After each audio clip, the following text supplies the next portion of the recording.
İyi akşamlar sayın seyirciler. Bu akşam yeni bir konuyla karşınızdayız. Konuğumuz gene Osman Aydın. Konumuz ise Kürdistan tarihinde adeta bir sona işaret eden ya da Kürt ulusal mücadelesini uzun bir süre sessizliğe gömen Dersim katliamını, faillerini ele alacağız. Nasıl başladı, nasıl gelişti? Gerçekten de bunu gerçekleştirenler ne istiyorlardı bir halktan? Bu katliamı gerçekleştirmekte amaçları neydi? Bütün bunları Osman Aydın'la birlikte görüşeceğiz. Fakat oraya geçmeden önce özellikle rica ediyoruz. Lütfen yayınlarımızı izleyin. Özellikle YouTube'da beğenin, abone olun ve ondan sonra sürekli yayınlarımızı izleyeceksiniz. Otomatik bildirim alacaksınız. Yayınlarımıza o şekilde bağlanmış olacaksınız. İkinci uyarımız yine pandemi. Pandemi konusundaki tehlikeler devam ediyor. Acı sonuçlarla her gün yeni vefat edenlerle yüz yüze gelerek bunu fark ediyoruz. Lütfen bu konuda da duyarlı olalım. Biliyoruz ki artık yalnızız. Başımızın çaresine bakmak zorundayız. Bu iyice açık olarak bu hale geldi ve ne yazık ki bizler de elimizden geleni yaptığımız halde veya yapmaya çalıştığımız halde acı sonuçlar her gün bizimle yüzleşiyor. Bunu azaltmak için lütfen dikkat edelim. Şimdi programımıza geçiyoruz. Osman abi hoş geldin. Hoş bulduk efendim. Nasılsınız, iyi misiniz?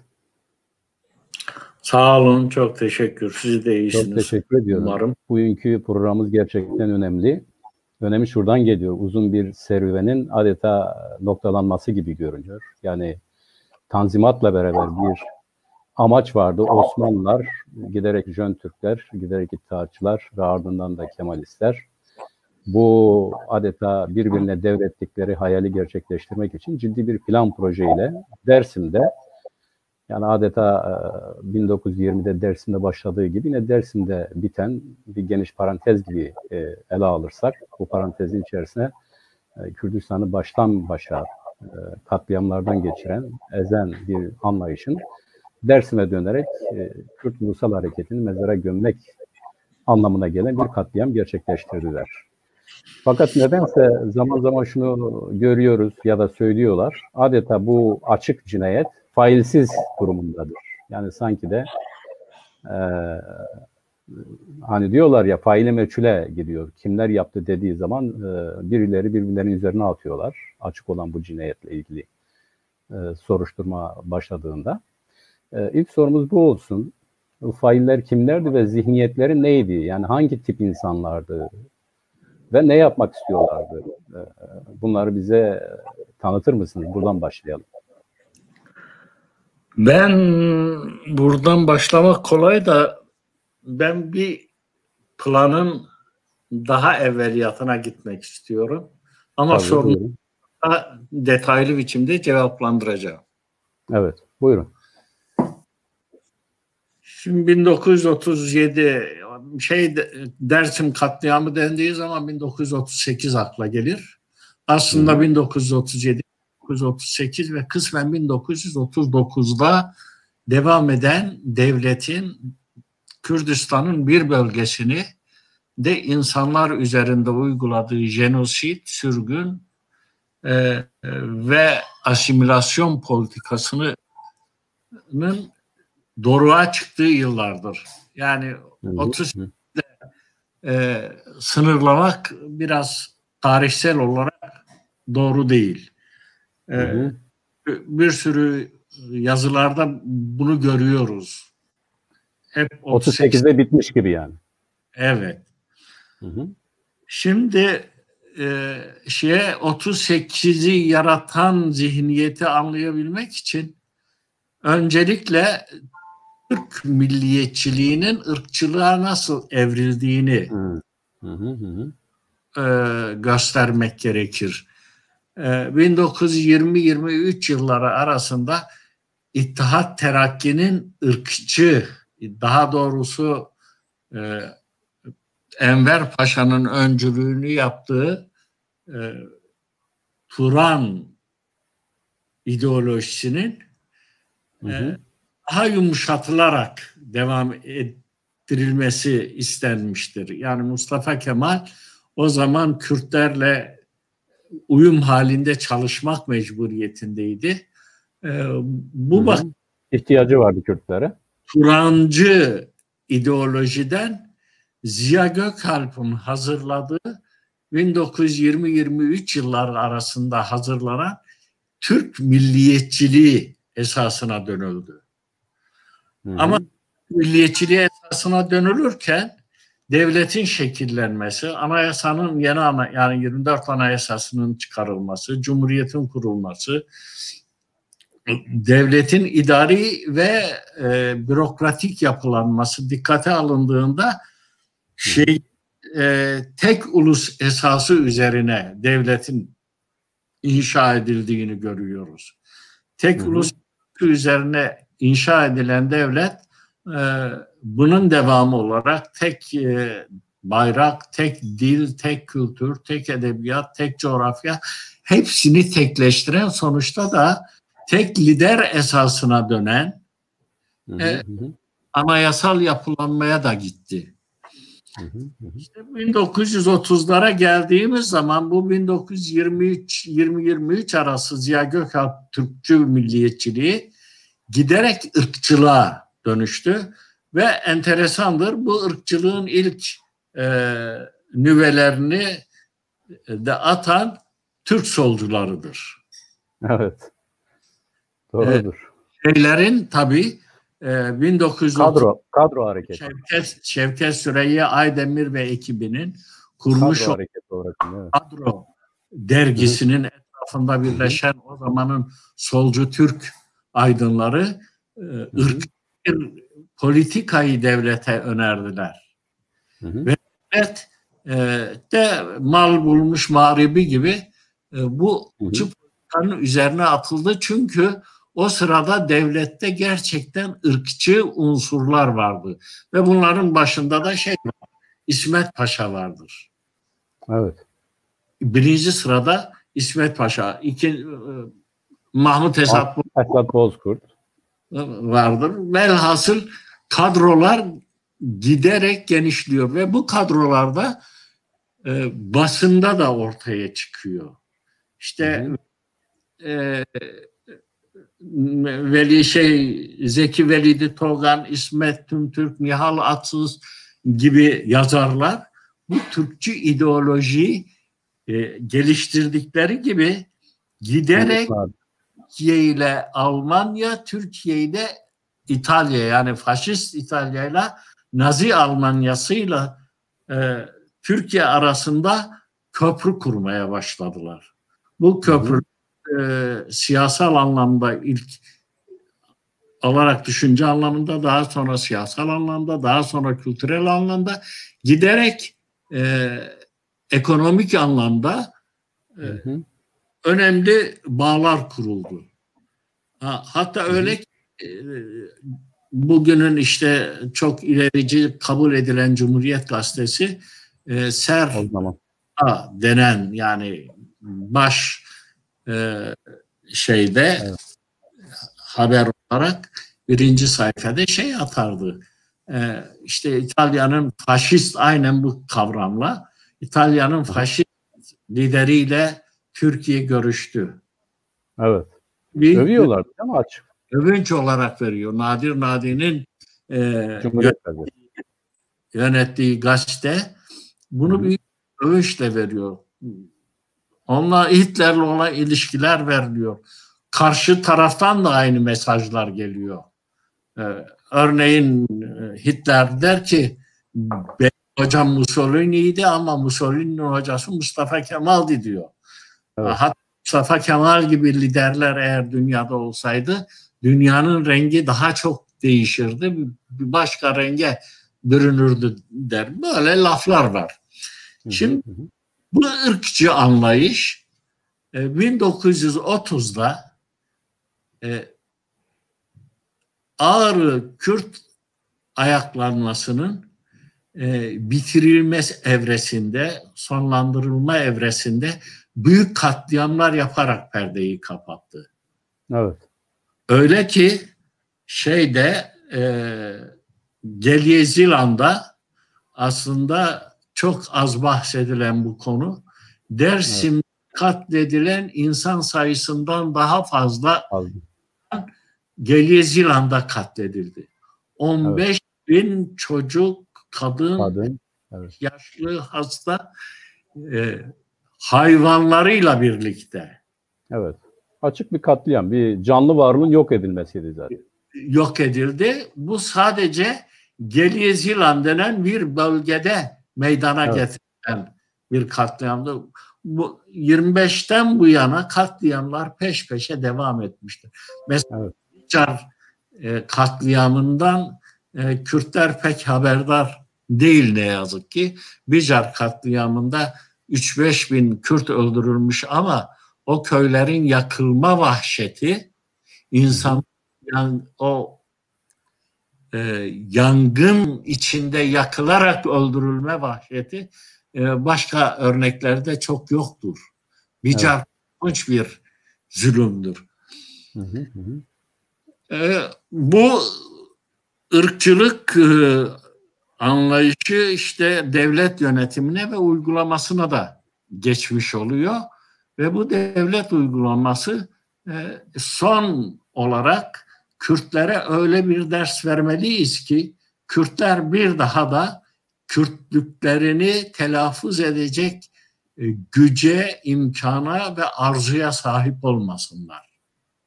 Ve bunun için seçilen işte ordunun henüz girmediği Dersim seçiliyor. Evet, fethedilmedik, son bölgeyi fethetmeye çalışıyorlar. Onu da şey edecekler. Şimdi tabii bu arada bir de bir şey var. 1929 dünya ekonomik buhranı var. Evet. Ya, ekonomik buhranı Türkiye'yi de vurmuştur. Türkiye korkunç sıkıntılar içindedir. Ağrı Kürt ayaklanması nedeniyle bütçe iyice açık vermiştir. Ve devlet bunu iç kamuoyundan nasıl gizleyebileceğinin telaşı içindedir. Ve bu nedenle Dersim bir bakıma 1929'un etkilerini iç kamuoyundan da gizlemenin yolu olarak kabul ediliyor. Evet. Şimdi 37'ye gelmeden evvel devlet bazı hazırlıklar yapıyor. Yasal hazırlıklar, idari hazırlıklar, askeri hazırlıklar, basın konusundaki hazırlıkları, iç kamuoyunu ve dış kamuoyunu. Yalnız iç kamuoyunu. En organize operasyon diyebilir miyiz buna? Yani Türkiye Cumhuriyeti Devleti'nin bilinçli, planlı, programlı, raporlara dayanan, kanunlara dayanan en organize katliam diyebilir miyiz buna abi? En organizedir. Neden? Çünkü devlet 25'ten 38'e gelinceye kadar 13 yıllık çok önemli deneyimler kazanmış. Ve bu 13 yıl içinde de Kürtlerle hep savaşmış. Evet. Devlet kazandığı bu deneyimler 38'de uygulama olarak karşımıza çıkıyor. Onun için tecrübesi var. Sason'dan ciddi tecrübe ediniyor. Çok büyük tecrübeler edinmiş oluyorlar. Evet. Son 13 yıllık tecrübe şimdi devlet bu tecrübesini Dersim'e kusuyor. Uyguluyor o alana, evet. Şimdi 37'ye gelmeden evvel bir Dersim'de ve o çevrede bir idari yapılanma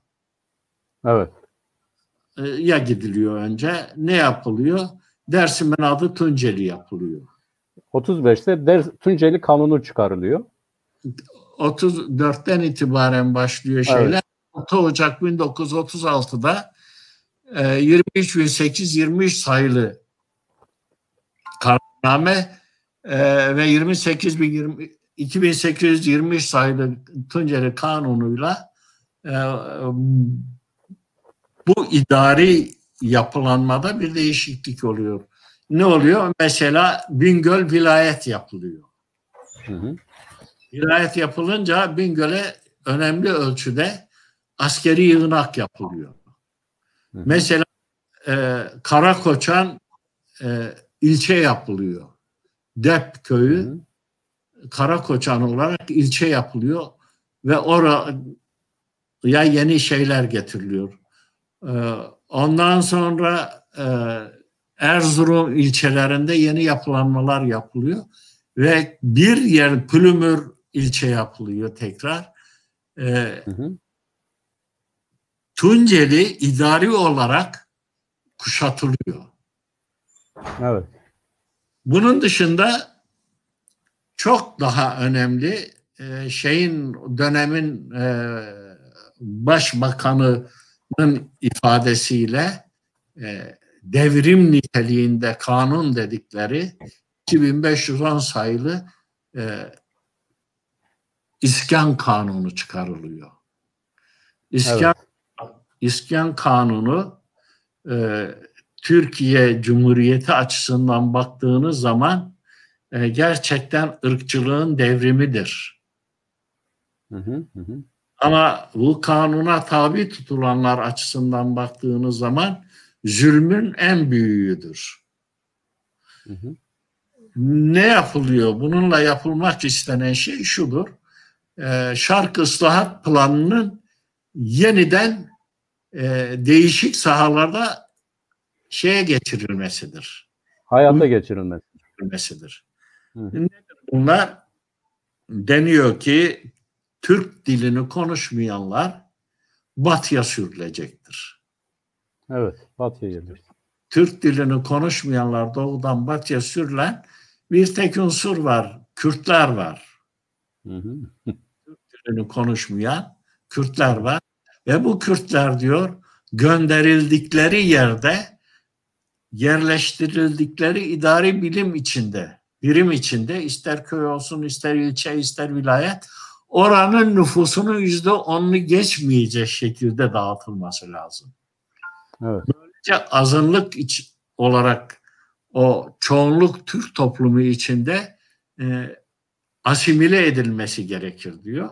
Ve onlardan kalan topraklara da Türkçe dilini bilen Türk olması şart değil. Evet. Çünkü Çerkezler de var bu işin içinde. Lazlar var. Gürcüler var. Çerkezler var. Çerkezler var. Batı Trakya'dan getirilen Bulgar, Romen var. Evet, Balkanlar. Kürdistan'da boşalan yerlere yerleştiriliyor. Bunlar da oradaki çoğunluk olan Kürt kesimini Türkleştirmeye çalışacaklar. Evet. Özet olarak çok söylüyorum çünkü galiba bugün konumuz hayli uzun olacak. Evet, çünkü önemli bir konu aynı zamanda. Evet, böyle bir şeyde hazırlıkla 1937'ye geliniyor. Evet. Yani Aslında 1900 efendim? Buyurun diyorum, devam edin. 1937'ye gelinirken çevreye yeterli miktarda ordu yerleştirilmiş. Evet. Yani bu ordunun yerleştirilmiş olması tabii ileride çok büyük katliamların yapılacağı anlamına. Evet, orada bizim rejide bir aşiret haritası vardı. Bir de birinci operasyon öncesi bir harita vardı. Bir kroki vardı. Onu gösterebilirlerse eğer. İşte bu bizim bu kırmızı bölgeler hep böyle aşiretlerle, yani bu aşiret haritasıdır. Önceden bunu oluşturmuşlar. Hangi aşiret nerede, ne kadardır, ne yapılacak. Bu iskan, yani göçertilme olayı bunun üzerinden yapılıyor abi. Sizin az önce göç dediğiniz zaman azaltılıyor bunlar. İyice bu coğrafya önderler, işte pirler, seyitler sürgün edilerek işte aşiretin önde gelenleri. Bunların rakamları da var, sayıları da var. Bu coğrafya yumuşatılıyor bu önderler gönderilerek. İkinci harita da askeri şeyini gösteriyor, askeri konumlanışını. O göçertilen yerlere aynı zamanda işte burada da zaten harekat öncesi burada gösteriyor abi. Nereden nasıl yapılacak, hangi bölgedir, hangi aşiretler. Kırmızı üçgen ve kare flamalar Türk ordusunun yerleştirildiği yerler. Evet. Bu Dikkat özellikle Bahtiyar'ı, Karabasan, Haydaran, Demirhan, Yusufan ve Kureyşan aşiretleri tamamen çember altına alınmış. Zaten evet, yani hedef buralar. Fiilen katılanlar da bu aşiretlerdir. Yani Evet. der ki bütün aşiretler şeye katılmamıştır. Doğru. Bunlar hedeftir zaten. Yani hedef alınan Direnmeye bunlar. katılmamıştır. Teslim olmuştur başlangıçta. Evet, evet. Evet, Şimdi buyurun abi, devam edebilirsiniz.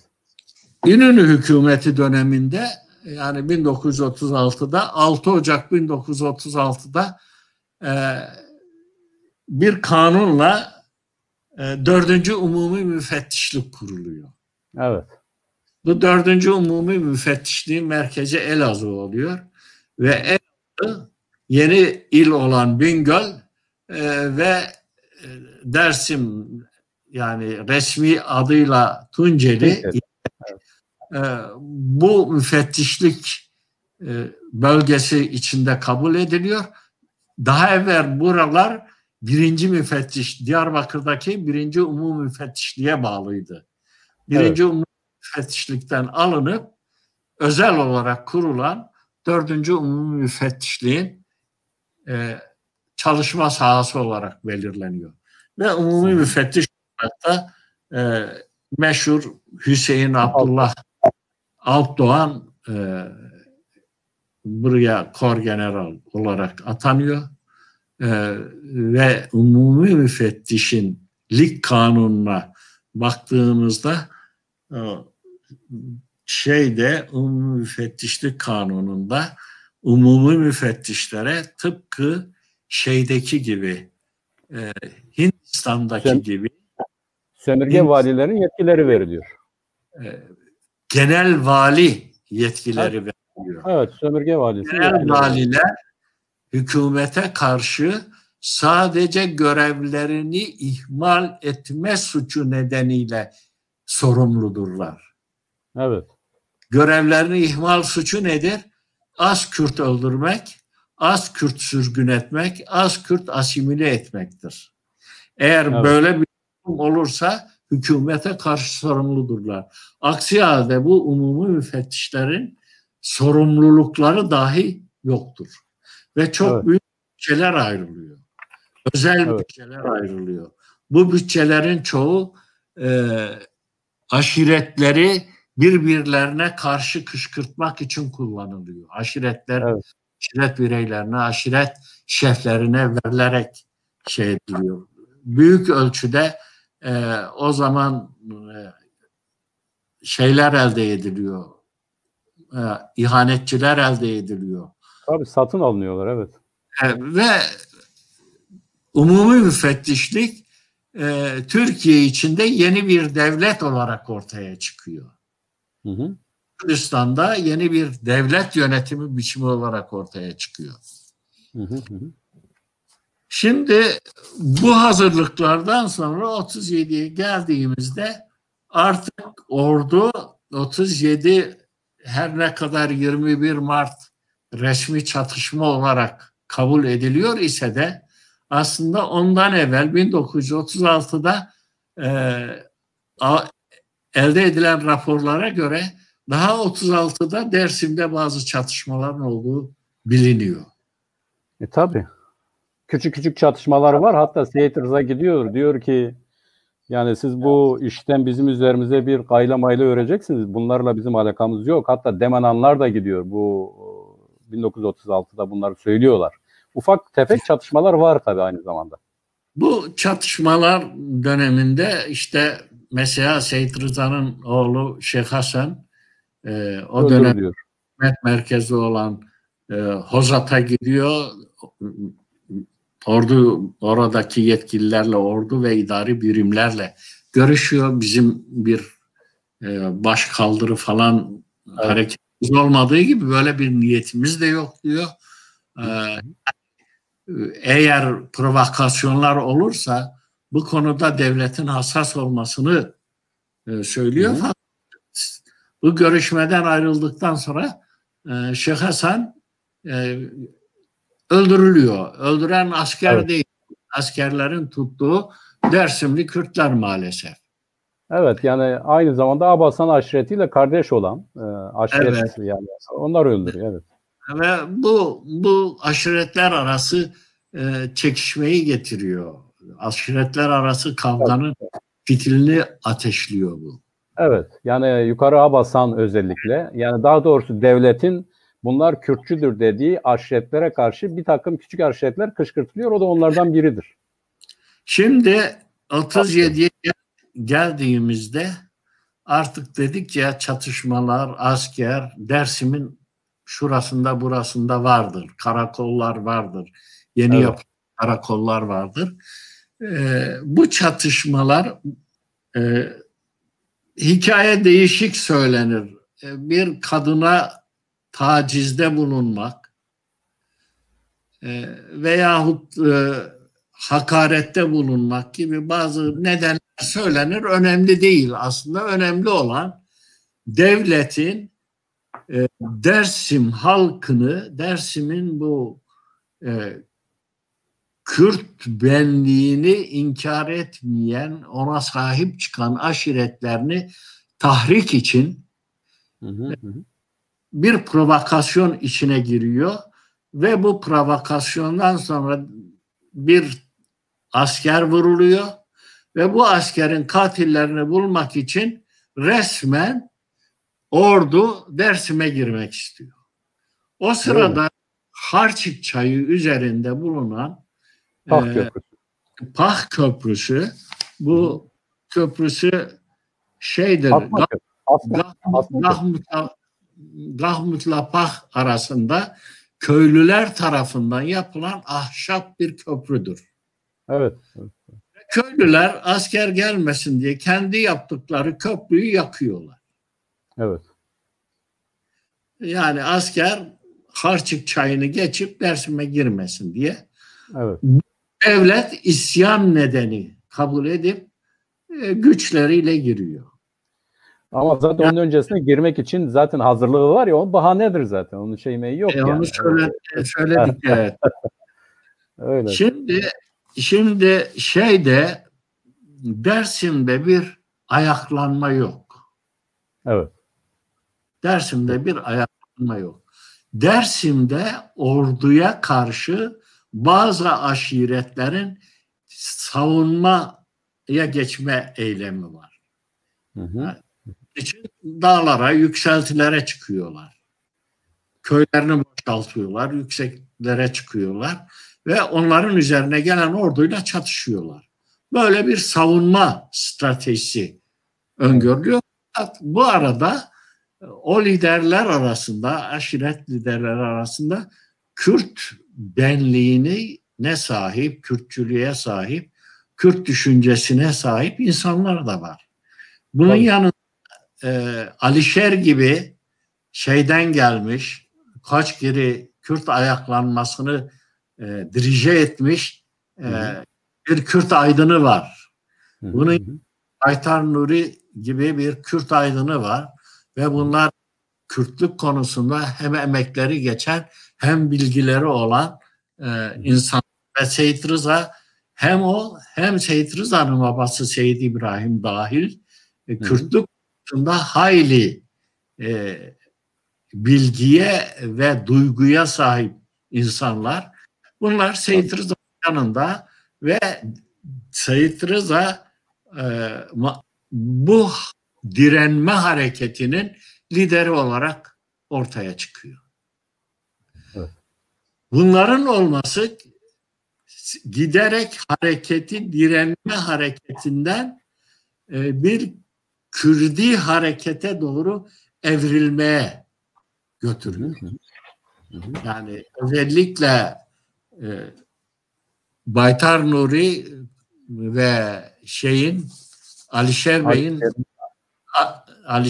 Bey'in katkıları, Seyit Rıza'nın onlara önemli ölçüde değer ve imkan vermesi nedeniyle bu hareketteki savunma stratejisi giderek bir ideolojik mahiyet kazanmaya başlıyor. Evet, hatta çünkü öyle ki hareket sırasında İngiliz Dışişleri Bakanlığı'na hareketin lideri Seyit Rıza'nın imzasıyla yazılmış bir mektup var ve bu mektupta Kürtlerin niçin kendilerini müdafaa etmek zorunda kaldıklarını çok etraflı biçimde anlatan siyasi bir mektuptur. Bunun Baytar Nuri tarafından kaleme alındığı söylenir. Bilemiyoruz tabii, fakat kesinlikle Seyit Rıza'nın onu kaleme aldığını söyleyemeyiz. Evet. Çünkü Seyit Rıza yabancı dil bilmemektedir. Ve mektup içerik de son derece mantıklı ve sağlam şeyler üzerine kurulmuştur. Evet, evet. Sağlam düşünceler üzerine, mantık üzerine kurulmuştur. Evet, evet, doğru. Şimdi 37'de devlet çok para harcıyor. Hı hı. Harekete karşı insanlar oluşturmaya çalışıyor ve bu insanlar vasıtasıyla hareket hakkında, hareketin fiziki ve ideolojik, yani fikri yapısı hakkında çok önemli bilgiler elde ediyor ve bu bilgilerin dayanarak hükümetin askeri gücü, daha doğrusu 4. Umum Müfettişliğin komutanlığı altındaki ordu Dersim'de katliamlar yapmaya başlıyor. Önce bireysel katliamlar. Kürtlerin eliyle hem de. Mesela Ali Şahin ve hanımı Zarife Hanım'ın şehit edilmesi gibi böyle lider kadrosunu ortadan kaldırmaya yönelik bir çabanın içinde olduğunu görüyoruz hükümetin. Bunun içinde istihbari anlamda, yani bilgi toplama anlamında büyük ölçüde ajan oluşturuyor, evet, ve kullanıyor. Var, evet. Uçaklardan teslim ol bildirileri yayınlanıyor. Ben 2 gün evvel veya 3 gün evvel Facebook'ta böyle bir anekdot olarak yazmıştım. Evet. Evet, doğru. Bunu şey olarak değil, ben bizzat bu işi görev olarak kabul edip yapan MİT ajanı Ali Yıldırım'ın kendisinden duyduğum için yazdım. Yani kaynak birinci kaynaktır. Evet, doğru. Böyle insanlar, mesela o bölgede 37 hareketi sırasında 3 tane çok önemli ajan vardır. Biri ölünceye kadar MİT'e hizmet eden Ali Yıldırım'dır. Biri, abi MİT değil mi? Teşkilat-ı Mahsusa değil mi? O zaman. Hayır, Teşkilat-ı Mahsusa'ya katılmıyor. Daha evvelki ismi MAH'tır. Milli Amale Hizmetleri. Yani milli amale oradaki fikirler anlamındadır. Milli Fikir Hizmeti. Daha sonra MİT oluyor o. Yani MAH döneminde, MİT döneminde de Ali Yıldırım şey etmiştir. Şahsen 1971'de ben tutuklanıp Diyarbakır'a gittiğimde dava dosyamda Ali Yıldırım'ın benim hakkımda yazdığı raporlar çıktı ortaya. Ha. Hala görev başındaydı adam. Anladım. Evet. Yani bu 3 kişiden biri Ali Yıldırım'dır. İkincisi Mazgirtli Hıdır Öztürk'tür. O dava vekilliği de yaptı. Evet. Öyle gitti. Dava vekilliği yapan Mazgirtli Hıdır Öztürk. Üçüncüsü abi o yerleştirmedir oraya, o Hıdır Öztürk. Ya ne olursa olsun Kürttür. Kürttür, Muhunduludur. Evet, evet. Şadi aşiretindendir. Öyle mi? O kadarını bilmiyordum ben yani. O bizim orada ben o bölgenin tomografisini çekmişim. Anladım. Evet, Üçüncüsü de İzzettin Doğan'ın babası Seyit Hüseyin'dir. evet, o erken gönderildi bizim oradan ama. Hayır, şimdi hareket sırası boyunca Orada. Abdullah Doğan'ın danışmanı olarak görev yapmıştır. Evet, doğru. Bütün hareket boyunca Dedesi değil mi abi o? Babası değil de dedesi değil mi? babası. Öyle mi? Babası İzzettin Doğan'ın babası Ha. bu işi yapmıştır. Hı hı. Şimdi tabii 37'de kadro zayıflamaları oluyor. Büyük ölçüde insanlar telef oluyor, öldürülüyor. Giderek şey yok. Yani o direnmeyi uzun süreye yayacak şeyleri de yok. Silah cephane olanakları da yok. Ve aşamasına geliyorlar. 37'de Erzincan valisinin Seyit Rıza'ya görüşme teklifi yaptığı iddiası var. Ve bu iddiayı ciddi buluyorum. Onun üzerine Seyit Rıza Erzincan'a giderken Muti Köprüsü üzerinde Erzincan-Erzurum yol ayrımı, yani şeyin ötesinde, Pülümür ötesinde Muti Köprüsü üzerinde yakalanıyor. Erzincan'a götürülüyor. Orada ilk sorgusu yapılıyor. Sonra Elazığ'a getiriliyor. Ve Elazığ'da yapılan yargılanmalar sonunda 17 Kasım 1927 yılında Seyit Rıza, oğlu Reşik Hüseyin, ondan sonra Seyit Hüseyin Kureyşanlı, Yusufhanlı Fındık Ağa, Demenanlı Hasan Ağa ve Kureyşanlı tekrar Hasan ve Ali Ağalar idam ediliyorlar. Evet, abi şimdi bu bir şey hatırlatayım, çok önemli ama. Şimdi ben de bizim bildiğimiz sizin anlattığınız gibi, yani Seyit Rıza Erzincan valisiyle bu Ruslara karşı savaştan tanınıyor, oradan biliniyor. Baskılar yoğunlaşınca diyor benim yanıma gel diyor. Yani buraya gel diyor, ben seni korurum diyor. Seyit Rıza da giderken işte bu köprüde siz Mutu demişsiniz, değil, o şeyden Ovacık'tan Erzincan'a Kemak'tan giden bir köprü var orada. Askerler bu yüzünü sarmış, yani puşuludur. Açıyorlar, evet. Kimsin sen diyorlar. Ne yapacaksınız diyor. Rıza sen misin? Hangi Rıza'yı soruyor falan. Neyse, o efsanedir. Bilemiyoruz öyle olduğunu. Ama yanında bunun şeyi var. Seyit Rıza'nın yardımcısı var. O anlatıyor bütün bunları.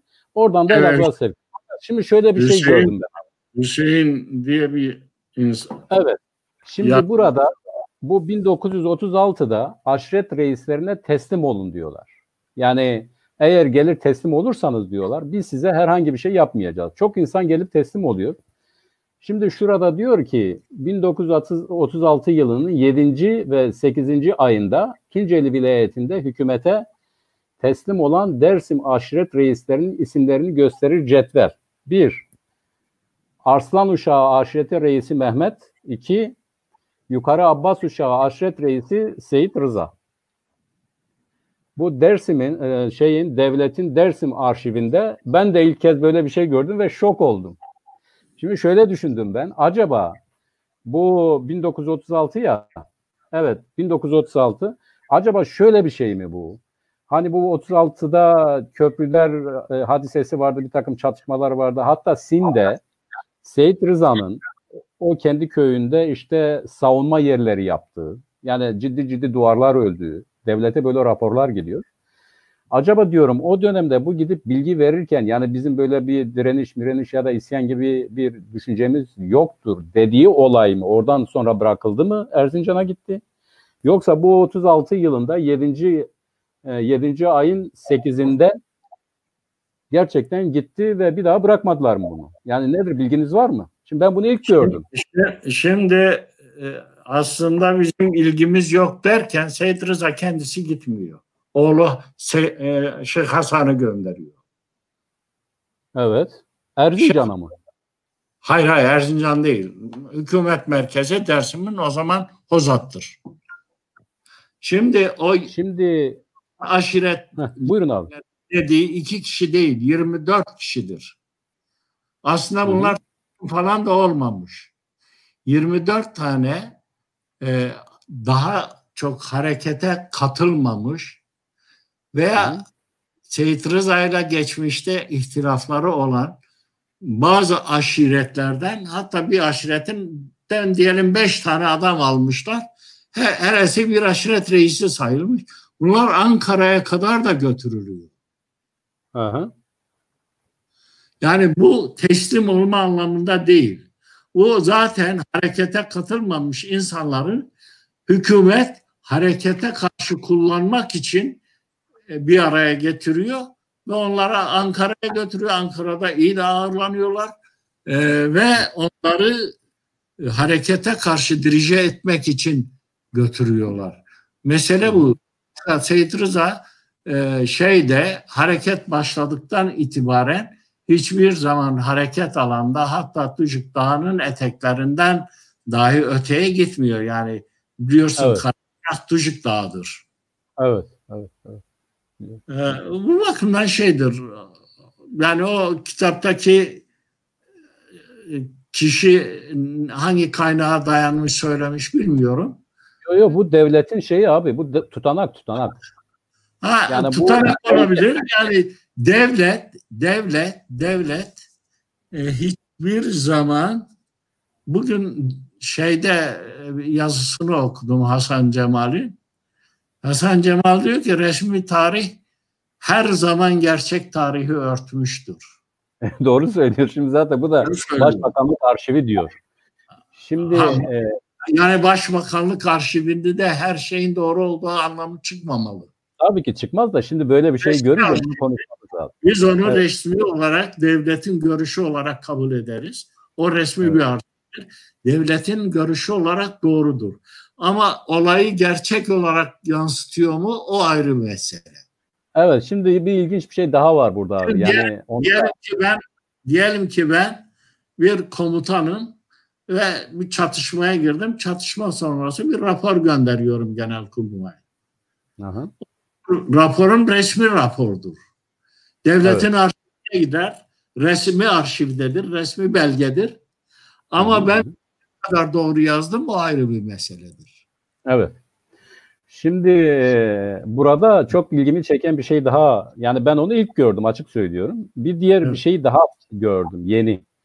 Bu 1900 yani devlet hazırlanıyor. Zaten birinci operasyonu 1933'te yapıyor. İkincisine hazırlanırken diyor ki Kürtlerin haberi var mı? Ne yapıyorlar? Ne ediyorlar? 1933 ile 1934'teki Kürtlerin operasyonlarını karşılaştırıyorlar. Ya diyorlar ki bu neden diyorlar 1934'te örneğin 1000 olan Kürtlerin baskın hareketleri, bu bir yerlere basıp yiyecek ihtiyaçlarını temin ediyorlar ya. Neden diyorlar 1933'te düşüktü? Çünkü diyorlar bunlar bizim operasyon yapacaklarımızdan haberliydiler. Onun için yerlerinden ayrılmadılar. Şimdi çok ilginç, yani iki taraf da birini ölçüp biçiyor. İki tarafın da birbirinden haberi var. Yani devlet diyor ki ya buralarda bir şeyler oluyor. Bunlar ne yapıyor? Bunun üzerine gitmeye çalışıyor. İki, Kürtler, yani bir takım aşiretler diyorlar ki ya bu devlette bir takım garip hareketler var. Bunlar büyük bir operasyonun habercisidir. Onun için biz hazırlık yapalım. Yani kendimizi koruyalım. Onun için kimi yerlere, stratejik yerlere çekiliyorlar, duvarlar yapıyorlar. İşte o köprüleri yıkmaları vesaireleri falan filan bu sezginin ürünüdür. Fakat plan projesi, az önce siz de izah ettiğiniz gibi gerçekten de 1930'lardan başlayan raporlara dayanan, onları kanunlaştıran, yani Tunceli Kanunu'nu çıkaran, o Tunceli Kanunu da adeta bir anayasa haline özel bir kanundur. Siz de söylediniz. O alt doğanın yetkileri vesairesi. Ancak şu var, mesela bu aşiretlerin çatıştırılmasına gelince Seyit Rıza bunu anlıyor ve o kendisinin uyuşmazlık olduğu aşiretle anlaşmak için önemli tavizler de veriyor. ve devletin saldırısı başladığında aslında aşiretler arasında ciddi bir çatışma yok. Anlaşmışlar yani. Yani devletin yanına geçenler geçmiş, öbürleri aralarında anlaşmış. İşte şeye geliyorlar. Nedir? Halvori'ye geliyorlar.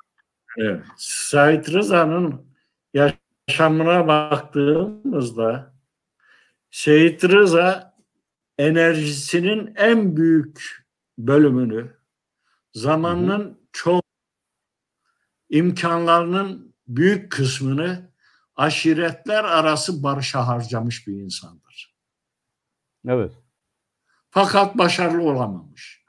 Bir ölçüde başarılı olmuştur tabii ama o istediği çizgiyi yakalayamamış. Eğer başarılı olsaydı hareket mutlaka kazanırdı diye bir iddiada bulunmuyorum ama belki farklı olacaktı. Evet. Belki sonuçları farklı olacaktı. Evet. Fakat dediğim gibi Seyit Rıza'nın aşiretler arası sağlamak için harcadığı enerji sonsuzdur. Evet. Şimdi dedik ki bu hareket aynı zamanda tabii siyasi bir renk kazanmaya başlıyor. O da Koçgiri hareketi lideri Alişer Bey'in ve Baytar Nuri'nin özellikle ve Seyit Rıza'nın katkıları nedeniyle işte onun için demin bahsettiğim şeyin tarihini vermek istiyorum. Seyit Rıza'nın İngiliz Dışişleri Bakanlığı'na yazdığı mektubun tarihi 30 Temmuz 1937'dir. Evet. Yani aşağı yukarı hareketin başlaması 2 ay sonra yazılmış bir mektuptur. Yani o tahribat, o devletin yoğun baskısı aslında gerçekleşmiş durumda. Artık yapacak pek fazla bir şeyleri kalmadı. Peki şimdi bu hareket devam ederken ilginç bir şey görüyoruz. Yani şimdi dış kamuoyu bize nasıl görüyor? Evet. Yani benim de çok dikkatimi çekmiş. O nasıl gerçekten yani ilginç bir şey. Evet, bizi nasıl görüyor? Şimdi baktığımız zaman Kürtlerin elinde, hareket liderliğinin elinde ya bu savunma liderliğinin elinde diyelim. Basın yok. Evet. Dünya basınına uzanacak imkanları da yok. Evet. Artı Türkiye basını topyekün devletten yanadır zaten. Tabii. Evet. Ve ilginçtir. Türkiye'de o zaman hala bir sol basın vardır. Ve sol basın devamlı hükümetin servis ettiği haberleri dışarıya servis etmektedir. Evet. Ve İngiliz basını, Fransız basınına baktığımız zaman bu haberlerin okunmasından hemen bunun devlet tarafından manipüle edildiği, devlet tarafından dış basına servis edildiği çok açık biçimde görülüyor.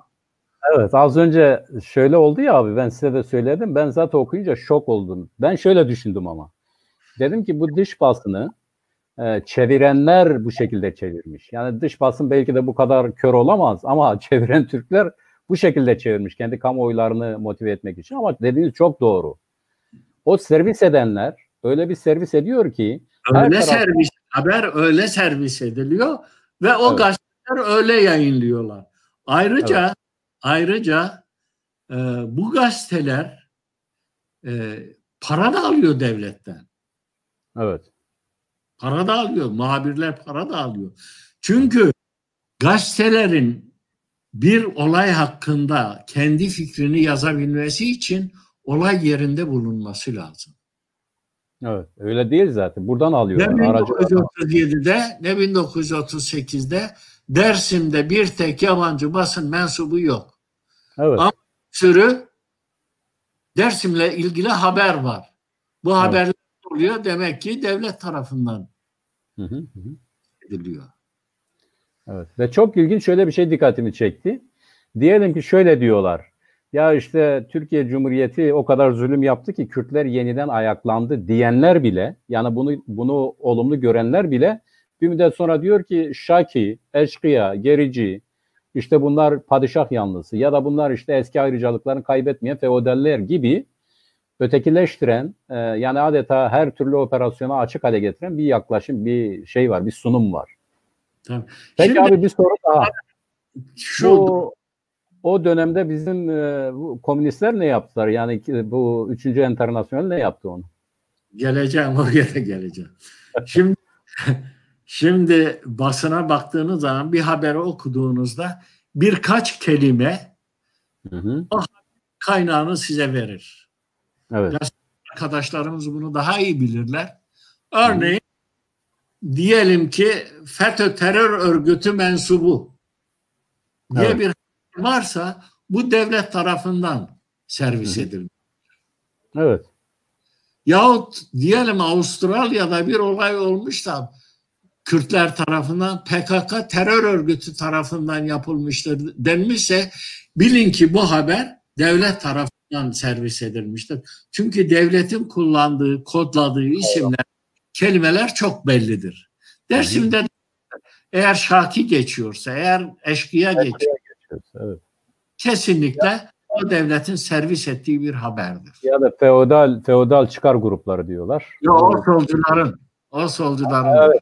Ama ilginç bak, Kahire bile bu şeyler, o zaman bir Suriye meselesi var, bir Hatay meselesi var biliyorsun abi. Araplar şöyle bir haber çıkarıyorlar. Diyorlar ki sınırdan çok yoğun, yani önemli bir kuvvet Araplar Dersim'e yardıma gitti. Çok böyle haberler de var Kahire'den yayınlananlarda. Fakat onlar bile şunu diyor. Yani eski çıkarlarını elde etmek isteyen Dersim şeyleri, aşiretleri diyorlar. Yani çok ilginç haberler var gerçekten de. İncelediğimiz zaman böyle çelişkili vesaire, ama hep o haberlerin de kaynağı Türkiye Cumhuriyeti Devleti. Evet. Neden? Şimdi eğer Kahire'den bırakın onlarca, yüzlerce kişi, bir tek kişi bile gelmişse Dersim'e, bu şunu gösterir. Araplar bize arkadan vurdu. Bunun bahanesi şeyin işgalidir. Hatay. Evet. Yani, ama Hoydun'dan gelen var. Devlet bu tür haberleri servis edip yayınlatıyor. Evet, manipülatif haber yapıyor. Evet. İleride kullanacağı, yani 38'de kullanacağı bir politikanın malzemesi haline getiriyor bunu. Tabii bir Hatay'ı ele geçirme olayı. Böyle yapılır. Evet, evet. Şimdi sola gelince, mesela kabinede o zaman İçişleri Bakanı Şükrü Kaya'dır. Şükrü Kaya o dönemin solcu bakanlarından biri olarak kabul ediliyor. Ve Şükrü Kaya şöyle değerlendiriyor. Mücadelemiz sistem mücadelesidir. Çok açık bir ifade bu. Kurnuvusta dediği Orta Çağ ile asri cumhuriyet çarpışıyor. Yani Kurnuvustadır, yani Orta Çağ'dır. Ama biz modern cumhuriyet olarak ortaya çıktık. Bize karşı çıkıyorlar. Behemoth asri cumhuriyet galip gelecektir. Her halükarda nasıl olursa olsun biz kazanacağız diyor. Öldürsek de, yaksak da, yıksak da, ikna da etsek, her halükarda Cumhuriyet galip gelecektir. Bu dönemin solcu İçişleri Bakanı tarafından söyleniyor. Evet. Komünist Enternasyonel'in değerlendirmesi şu, Dersim hareketiyle ilgili. Dersim'in savunma hareketiyle ilgili. Dersim feodal ve gerici karakteriyle 2 aydır Kemalist Parti tarafından gerçekleştirilen reformlara karşı direnmektedir. Buyurun. Bu Komünist Enternasyonel'in bildirisidir. O nereden gidiyor abi? Buradan gitmiyor mu? O buradan gidiyor zaten. Nereden gitmiş olursa olsun TKP'den gitmiş, onu söyleyeyim. Evet. Evet, Türk evet, evet. Partisi'nden gitmiştir. Ama Enternasyonal gibi bir kurumun Hı hı. bir sürü Rusya'nın ve Rusya'ya bağlı 15 tane bağımsız cumhuriyetin, özerk bölgelerin üyesi olduğu bir enternasyonalin Batı şeyde nedir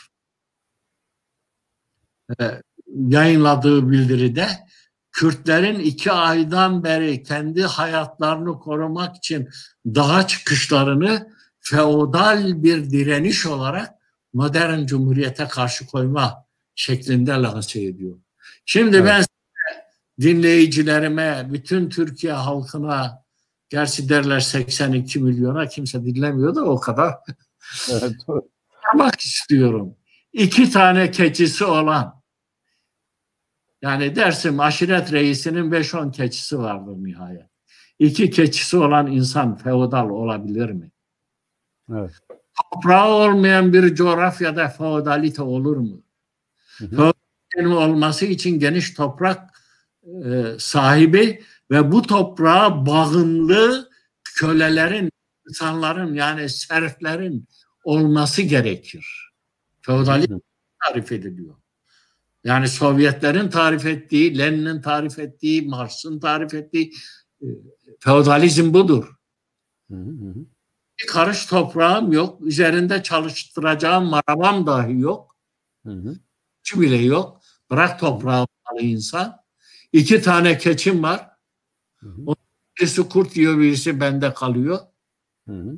Ve buna feodal diyor. Hı Ve hı.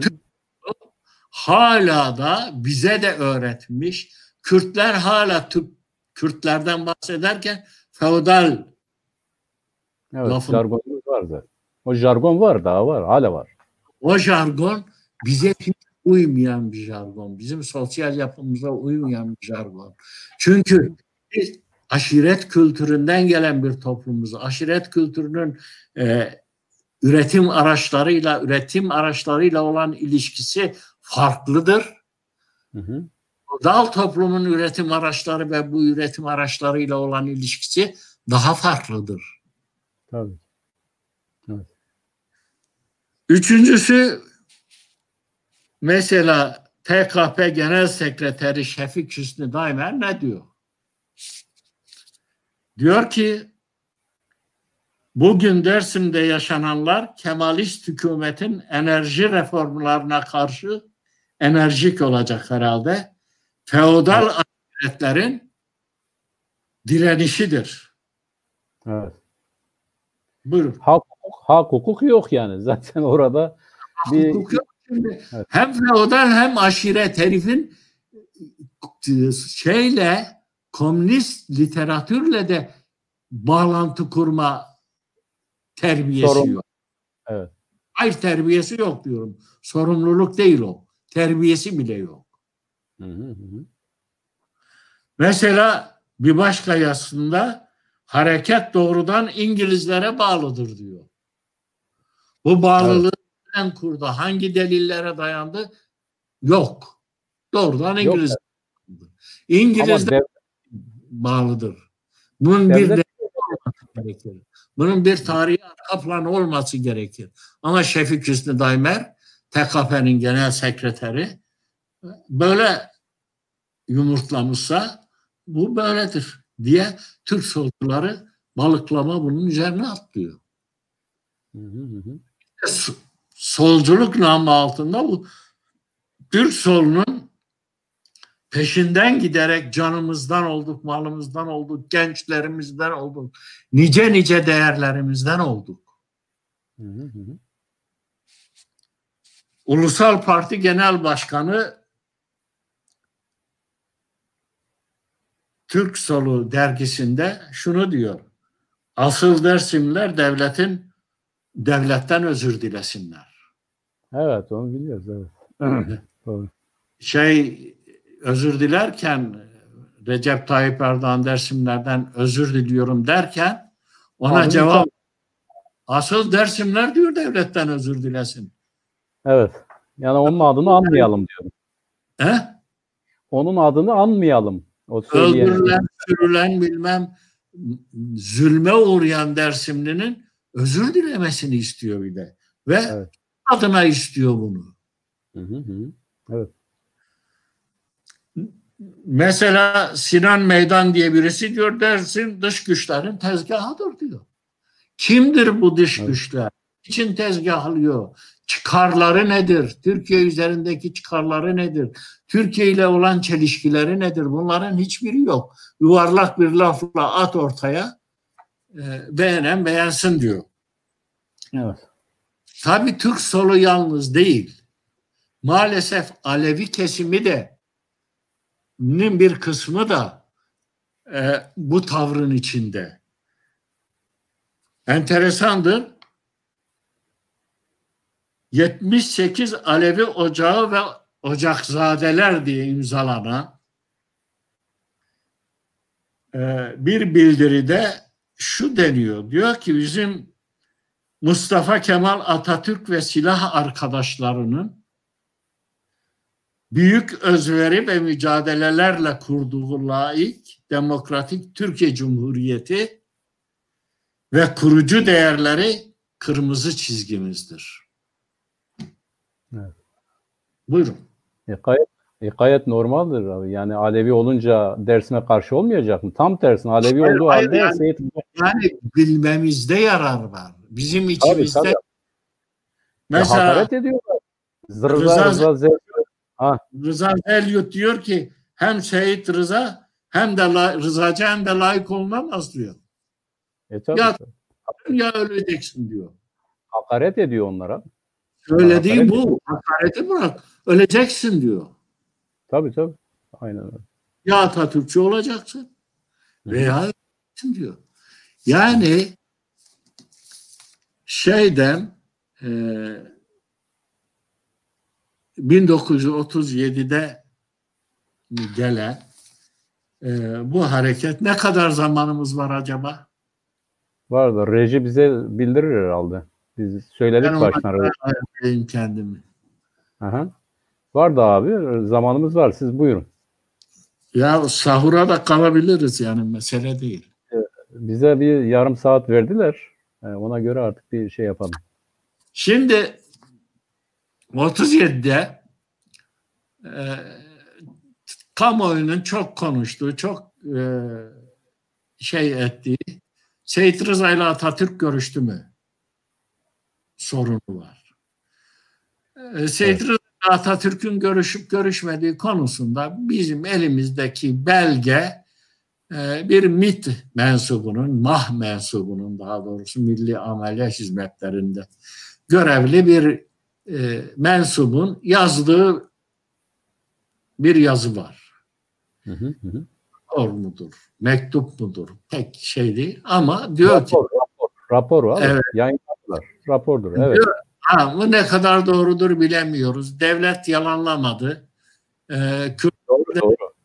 Yani biz de bunu tam ona ispatlayamadık henüz. Çünkü yani hala o yazıyı kullanan araştırmacı arkadaşlar gerçekten MAH'ta böyle bir isim var mıydı yok muydu onu dahi bilmiyorum. Evet. O bakımdan ihtiyatla yaklaşmak lazım. Mümkündür. Ben mümkün görebiliyorum. Seyit Rıza'yı Atatürk gel barışalım falan değil. Ayağına çağırmak için götürtüyor. Yani eğer şeyden vazgeçerse, baş eğdirirse onun için kazanç. Vazgeçerse haydi ben seni Edirne'ye sürdüm diyecek ömür boyu. Evet. Çiftlik vereceğim. Ama asıl amaç şudur. Yani politik eylemler politik tercihlerin yansımasıdır. Nedir? Diyor ki ben Kürtleri, Dersimleri Seyit Rıza'nın namında, adında, onun şahsiyetinde, onun kişiliğinde ayağıma kadar getirteceğim diyor. Ama Seyit Rıza onurlu davranıyor. O meşhur lafını söylüyor dendiğine göre. İşte ben dolaplarınızla sizin baş edemedim, o bana dert oldu. Siz bana diz çöktüremediniz, bu da size dert olsun diyor ve çıkıp idama onurluca, şereflice gitmesini biliyor. Uygulamalar bir felaket. Avukat tutamıyorsun, yazılı savunma yapamıyorsun, Yargıtay'a başvuramıyorsun, iddianameye itiraz hakkın yok. Ondan sonra tanık dinletemiyorsun, avukat tutamıyorsun. Bu tür savunma kurumunun bu tür daraltıldığı hiçbir yargılama dünyada meşru kabul edilemez. Ve sonunda 82 kişilik yargılanan insanların bir kısmı beraat ediyor, bir kısmı çeşitli hapis cezalarına çarptırılıyor ve dediğimiz gibi işte 7 kişi oluyor. İdam ediliyorlar ve o idam sahnesini de dönemin emniyet müdürlerinden, daha sonra Türkiye'nin en uzun Dışişleri Bakanlığı yapan insanlarından biri olan tarafından, İhsan Sabri Çağlayangil tarafından kendi anılarını anlatan kitabında çok detaylı biçimde yer veriyor. Ve İhsan Sabri Çağlayangil ile birlikte 1982'de 80'de galiba bugünün Cumhuriyet Halk Partisi Genel Başkanı Kemal Kılıçdaroğlu'nun yaptığı röportajda İhsan Sabri Çağlayangil aynen şu tabiri kullan. Diyor, insanlar mağaralara dolduruldu, fareler gibi zehirlendi. Dersim hadisesi öyle bitti diyor. Bu 37'de değil, bu 38'de olandır. Evet 38'de olan. Şimdi biz 37'yi kapatalım. 38'e. Evet. Ama ondan önce bir şey soracağım abi. Şimdi hemen geçmeyelim. Bir de bir şey yani böyle biraz ilave edeceğim. Bizim Dersimliler bu Atatürk'le Seyit Rıza'nın görüşmesiyle ilgili epeyce gayret sarf ettiler. Şimdi ulaştıkları kaynaklar artık onların görüştükleriyle ilgili bir kesinlik gösteriyor. O da şu. Şimdi Seyit Rıza'ya diyor ki sen Türk'üm diyeceksin. Yani bu cumhuriyeti kabul edeceksin. Biz de böylece seni bırakacağız. İstiyorsan Elazığ'da bir başka yerde yaşayabilirsin. Seyit Rıza da diyor ki çok ilginç burası. Diyor ya siz benden diyor dediniz ki bu kaçak göçek var, bunları teslim et, biz ettik diyor. Sonra dediniz ki silah var, silahları verin, biz verdik diyor. Sonra dediniz ki işte bu kimi aşiretler var, onlar hadise çıkarıyor, onları göçertelim, biz ne sesimizi çıkarmadık diyor. Yani sizin istediğiniz her şeyi yaptık, artık biliyorum ki siz hiçbir şartta bizi kabul etmeyecek. Sizin derdiniz, davanız bizi yok etmek. Onun için ben sizin karşınızda diz çökmeyeceğim, boyun eğmeyeceğim. Ben sizin yalanlarınıza baş edemedim ama size de boyun eğmeyeceğim diyor. Yani bu bir hikayeleştirme de var orada. Dersimli araştırmacı arkadaşların ulaştıkları sonuçlar bunlar, artık biz bunu biliyoruz. Şimdi fakat sormak istediğim soru şu. Mesela kimileri de diyorlar ki buna rağmen Mustafa Kemal'in bu Dersim hadisesinden hiçbir haberi olmaz. Şimdi sevgili Mehmetciğim biraz daha sabret. O soruna detaylı cevap vereceğim. Tamam. Tamam, o zaman bir soru daha sorayım abi. Buraya gelmeden. Şimdi olarak evet. Yani bu önemli. Şimdi biz gerçekten Türkiye solu açısından bugüne kadar, yani 1921'den sadece Şefik Hüsnü Deymer'den değil, ta Mustafa Supi'den beri zaten bu gelen bir yanlış bakıştır Kürt meselesine. Mustafa Supi Kızılelmacıdır biliyorsun, yani Türkçüdür. Oradan gelen biridir. Şimdi o zamanlar Elazığ'da hapiste yatan var. Sen söyle abi, neydi? Hikmet Kıvılcımlı var. Onun İhtiyat Kuvvet Milliyet Şart diye de bir kitabı var. Sanırım bir istisna o vatandaştır. Hikmet Kıvılcımlı'dır. O sömürge diyor, Kürtlere millet diyor ve bunların davası bağımsızlık davası, eşkıyalık değil diye yazıyor Evet, özellikle 25 hareketiyle ilgili değerlendirmesinde onları söylüyor. Şimdi Mehmet Bey, mesele şu.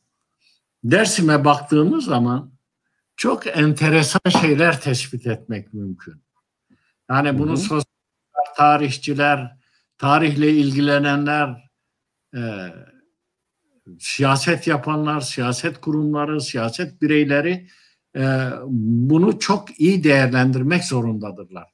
Biz baktığımızda birdenbire Kürdistan bir bölgesinde sol birdenbire yükseldi. Evet. Şimdi bu sol hemen yanı başındaki Erzincan'da etkili değil. Yanı başındaki Elazığ'da etkili değil. Sınırdaşı bölgede etkili değil. Hı hı. Ama Dersim'de bir Türk solu var. Hı hı. İdeoloji Türk solu, fakat çalışanlar, zahmet görenler, işkence görenler, ölenler, mağdur olanlar, aileleri parçalananlar Kürtler. Evet. İddia ne? Tam bağımsız Türkiye. Benim sorunum değil.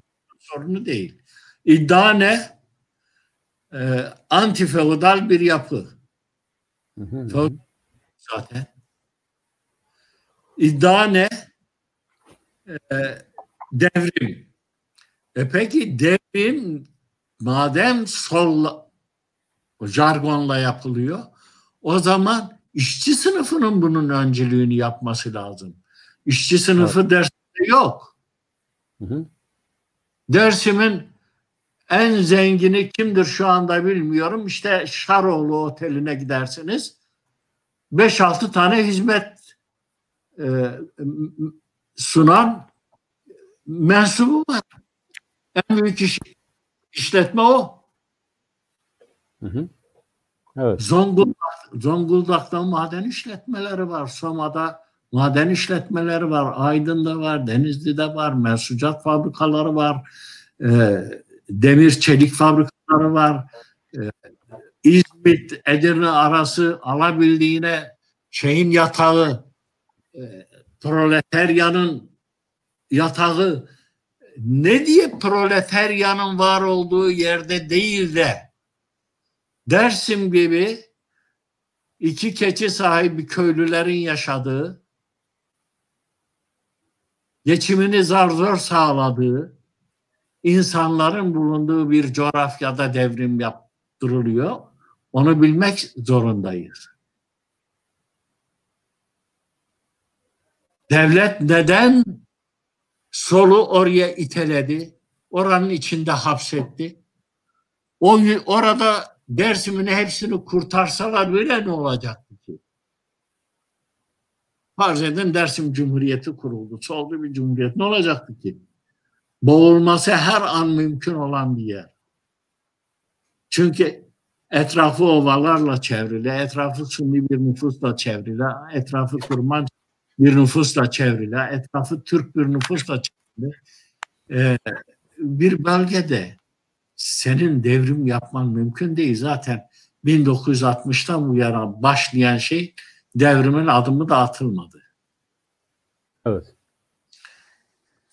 37'de hareket son buldu. İdamlar gerçekleştirildi. Ondan sonra ordu Dersim'de büyük ölçüde silah toplama işine girişti. Henüz büyük ölçüde bir sürgün politikası uygulamak istemiyordu. Çünkü önü kıştı. Onları sürgün edilecek yerlerdeki hazırlıkları yoktu.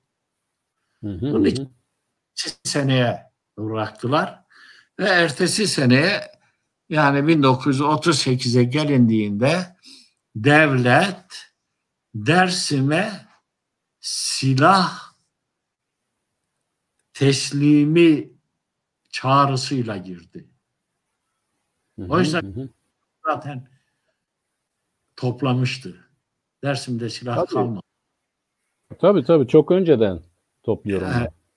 Bu silah teslimi çağrısıyla Dersim'e giren ordu 4 Temmuz'dan itibaren, 4 Haziran'dan itibaren çok yoğun biçimde 52 bin nüfuslu bir orduyla Dersim'i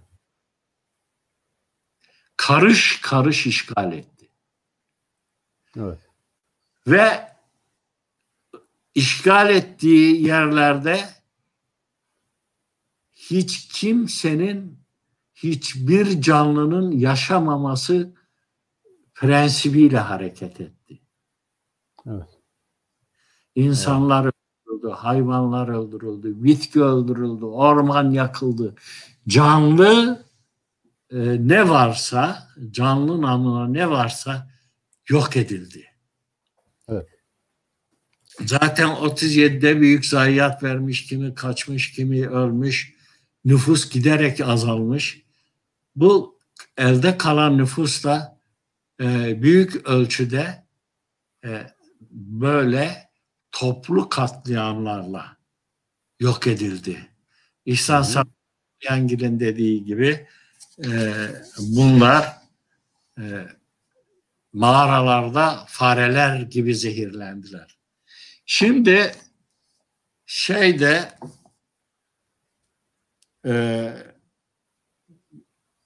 bu hareket sırasında ben bir iki şey göstereyim önce. Ona devam edeyim. Ve böylece size cevap vereyim. Buyurun. Reji bunu nasıl verir bilmiyorum. Tamam, görünüyor öyle. Türkiye Büyük Millet Meclisi Antetli, altında da başvekil görünüyor. Refik İbrahim Say'dan yazılı. Bu bir telgraf metnidir. Ben müsaadenizle bu telgraf metnini özetleyeyim. Bu telgrafta Abdullah Altdoğan'a telgraf çekiyor. Diyor ki arada bir tartışma geçmiş. Diyor tartışmanın konusu sen değilsin ama bundan sonra bu devletin dış itibarını korumak için bırakınız Kürtlere, hiçbir vatandaşa karşı zehirli gaz kullanmayalım. Demek ki devlet bir zehirli gaz kullanmış ve bunun en etkili ağzı Başbakan Refik Say'dan bir daha bu tür bir eyleme kalkışmamasını emir arasında bir tarzda bildiriyor.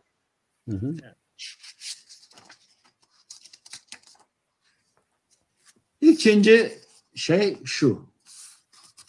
Evet. Bir dakika. Yo, tamam. Görünüyor. Evet, Kemal Atatürk'ün imzası var. Görünüyor. Evet. İmza atılıyor, evet. Soldaki şeyin nedir? Mustafa Kemal'in. Hayır, Mustafa Kemal'in değil. Abdullah Altdoğan'ın Bakanlar Kurulu'na çektiği telgraftır. Orada diyor ki Teyyare Alay Komutanı'nın yaygın ve milli müdafadan yakıcı ve boğucu gaz bombaları istedim. Bu niye gelmedi? Onu sormak istiyor. Teyyare Alay Komutanlığından diyor ben boğucu ve yakıcı gaz, uçak bombası gaz istedim ama bunlar gelmedi, bu bombalar. İkinci sağda gösterdiğim yani şu.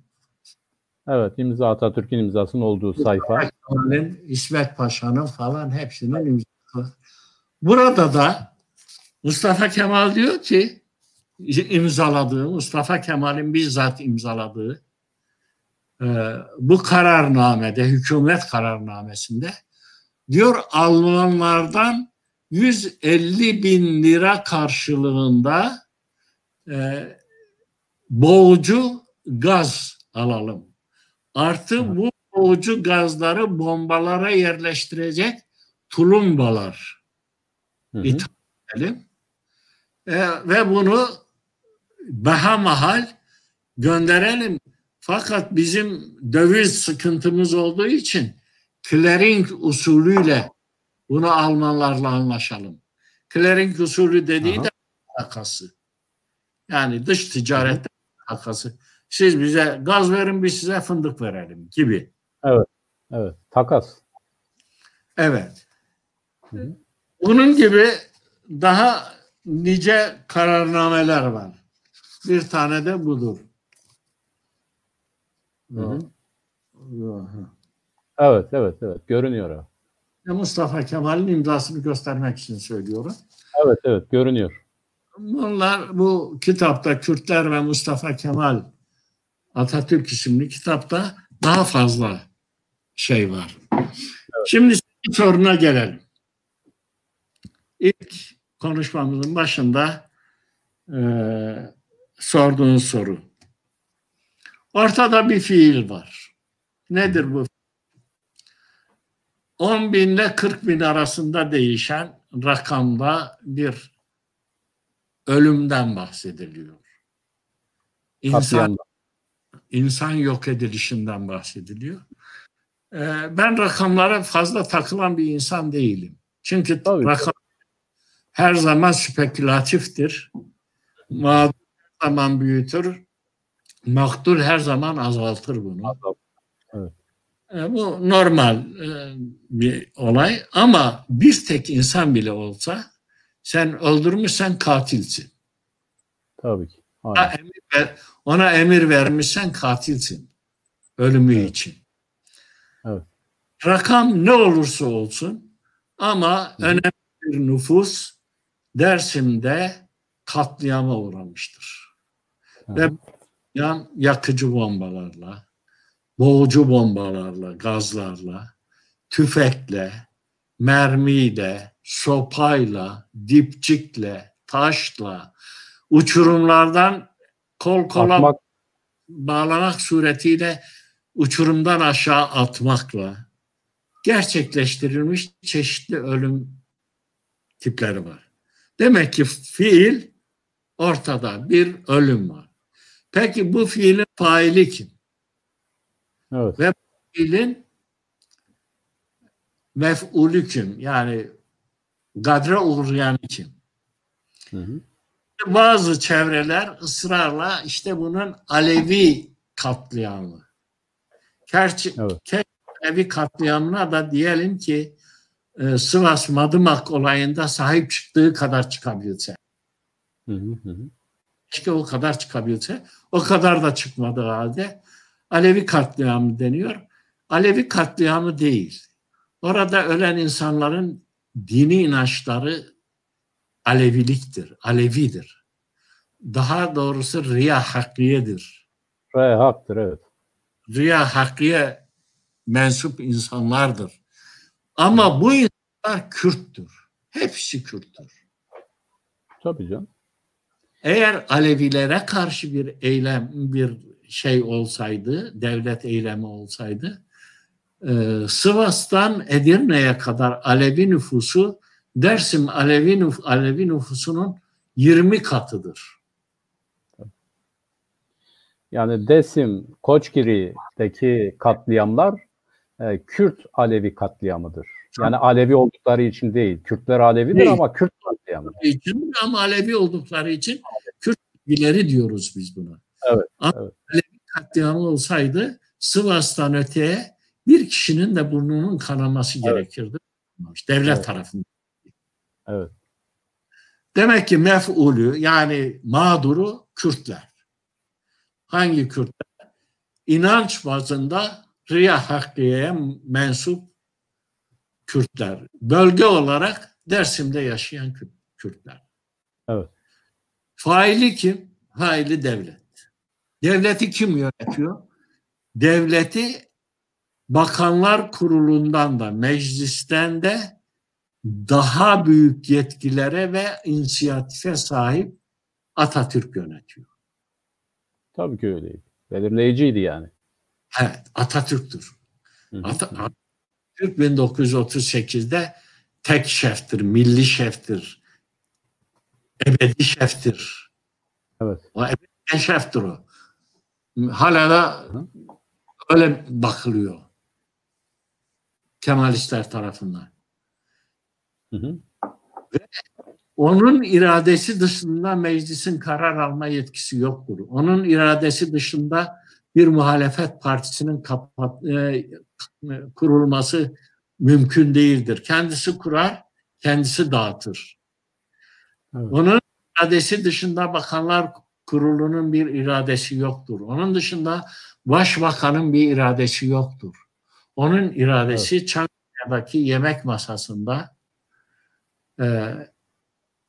tezahür eder, karara bağlanır, aşağı şeye iner, ulusa iner, mecliste karara bağlanır, ulusta Bakanlar Kurulu'na gider, bakanlar icra ederler. Ama karar onundur. Ve Mustafa Kemal'in Dersim'le ilgili bütün kararnamelerin altında Mustafa Kemal'in ve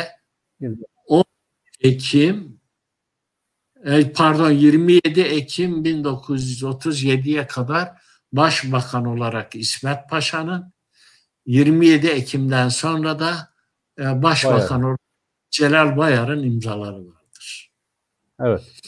Hiç kimse bir bahanenin arkasına sığınarak bu işte Mustafa Kemal'i birazcık olsun aklama hayali kurmasın. Çünkü çok fena yanılır. Çünkü tabii, zaten açık. Zaten açık her şey var. O noktada tarih insana tokat atar. Evet. Tarihin tokatını yememek için gerçeği görmek zorundayız. Evet, aynen öyle. Şimdi yavaş yavaş sona geliyoruz. Bir soru daha sorayım size. Önemli. Ben bunu her dersin meselesi gündeme geldiğinde soruyorum. Baytar Nuri ile ilgili iddialar var. Ne diyorsun abi?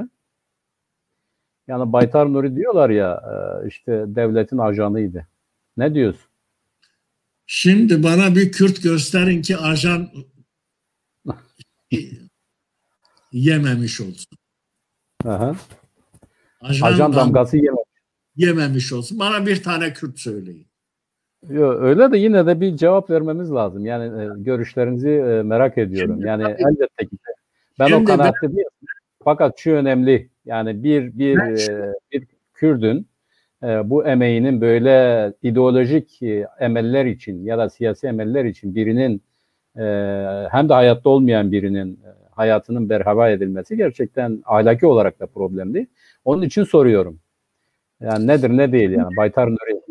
Siyasi hareketlerde ve siyasi mücadelelerde bazı kurallar vardır. İnsani kurallar vardır. Onu göz ardı edemeyiz. Bir, herkes aynı cesarete sahip değildir. Evet. İki, herkes aynı hassasiyete sahip değildir. Evet. Üç, herkes aynı zaaflara sahip değildir. Evet. Bunlar dikkate alınmadan insanı topyekün aklamak veya suçlamak insani bir davranış değildir. Adil bir davranış değildir. Vicdani bir davranış değildir. Kürtçe'ye hizmeti geçmiş ender Dersimli'den biridir. Dersim bunlarından biridir. Ta öğrenciliğinden beri hizmeti geçmiş. Koçgiri'de hizmeti geçmiş. Dersim'de hizmeti geçmiş. Daha sonra Suriye'ye gitmiş. Suriye'de hizmet etmiş. Kitapları, anılarıyla Kürt tarihine katkıda bulunmuş. Ölünceye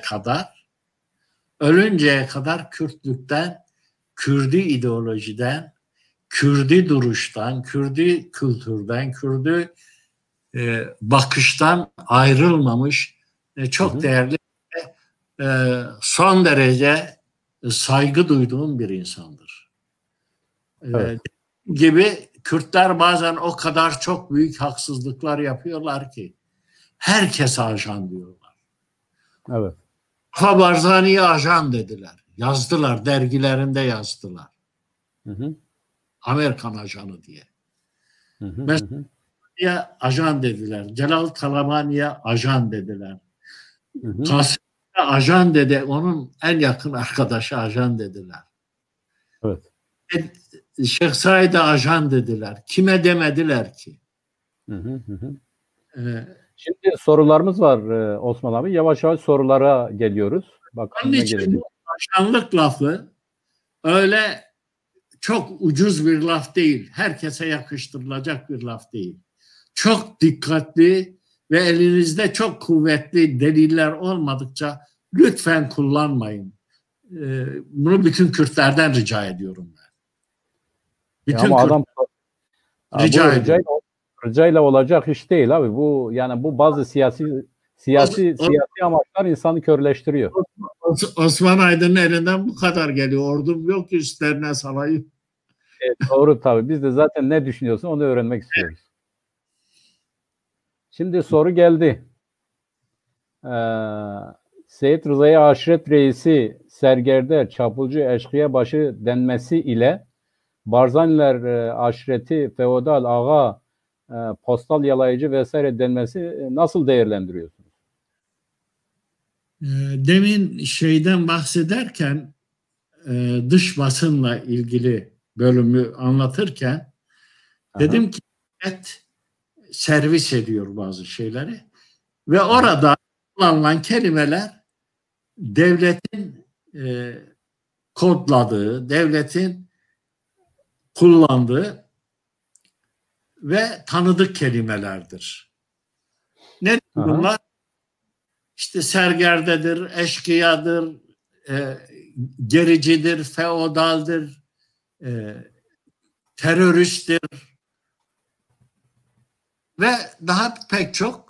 Bunları devlet o kadar çok sık kullanıyor ki, o aha, kadar kullanıyor ki artık bu mizahın da konusu oldu. hı hı, hı. Şimdi çok ciddi şeyler anlattık. Ben biraz havayı yumuşatmak için bir anekdot anlatayım. Hı hı, buyurun.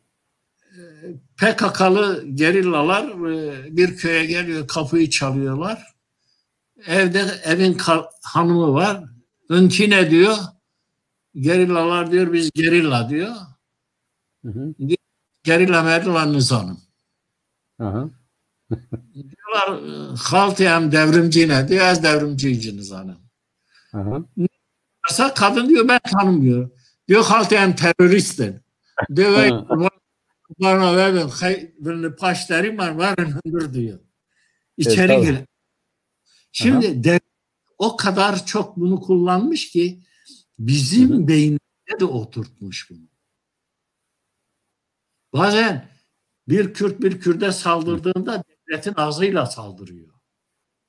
Devletin hı, kullandığı hı hı. kelimeler, sıfatları kullanarak saldırıyor. İşte o hem Seyit Rıza Barzani hakkında söylenenler devletlerin, Kürtler üzerinde egemen olan devletlerin kullandıkları, kodladıkları kelimelerdir, sıfatlardır. Söyleyeceğim Bir bu daha yani. Onlar onu elbette ki evet, buna layık değildir. evet bir soru daha var. Hocam, Almanya'nın Dersim tertelesindeki rolü ile alakalı kimyasal gaz sağlama dışında elimizde bir veri ya da doküman var mı diyor. Yani bu şeyle ilgili. Evet, ben Yani bence onlar yeterli ama yine de başka bir doküman var mı? şu var şimdi şeyler arasında yazışmalar var. İki devletin yani 38'e kadar iki devletin arasında hatta İtalya'yla da Evet. arasında yazışmalar var ve iki devletin de birbirlerinde kurduğu büyükelçilikler var ve bu Evet. büyükelçilikler şey konusunda o ülkenin içinde olan meseleler hakkında devletlerini bilgilendiriyorlar. Şimdi Evet. Almanya'da Hamburg'da şey var. Devlet arşivi var. Wandsbek, benim kaldığım ilçede. O devlet arşivinde bu tür yazışmalar var. Evet. Olay anlatılmış bilmem ne falan. Evet. Şimdi ekranda bir soru var. Okuyor musun? Ben okuyayım abi. Nazım Hikmet'in Güneşi İçenlerin Türküsü adlı şiirini devletin Dersim harekatı üzerine yazdığı iddiası hakkında ne düşünüyorsunuz? Akın var güneşe akın. Güneşin zapt edeceğiz. Güneşin zaptı yakın dediği şiirde güneş metaforu Dersim'i mi ifade ediyor? Bu konuda bilgim yok. Bir şey diyemem yani. Evindar Tekin soruyor. Başka soru var mı? Bir bakalım. Ama söz ben bunu araştıracağım. Evet. Şimdi başka sorumuz var mıydı? Rejiden rica ediyoruz. Varsa ekrana alalım.